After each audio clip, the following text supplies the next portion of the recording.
She's listened to me speak, and she says that the only way we're going to really address the issues is to get specific about the language. Get specific about the language. In particular, as a black woman, I speak about black people because that's the community that I come from. Like, yes, we're in a multicultural community, but I am a black woman. So when I see reports from institutions in Los Angeles, specifically the housing authority or the housing, groups saying that institutional racism is aiding in black people being disproportionately on the streets in Los Angeles. She sees reports like the report from LASA that says that institutional racism is the reason for the disproportionate numbers of folks on the street.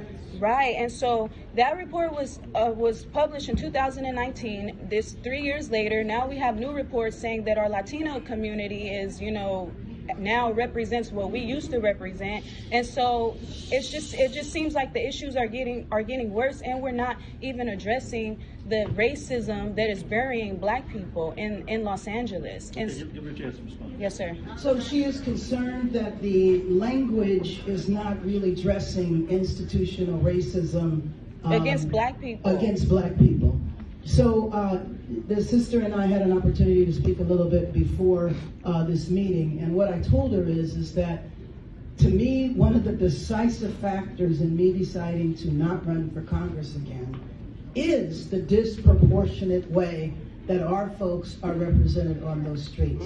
And as I mentioned, 30% are black. It was 40% a couple of years ago. And by the way, just because it's 30% today, that doesn't mean to me that next year it won't be back to 40% or more, because, one of the reasons why we've done a little better is because of all of the resources that came because of COVID, which is now, some of those are ending. So those people that were put in hotels and motels might face eviction and be put back on the street. So one of the first things that I would do day one is declare a state of emergency and extend all of those contracts. Yeah.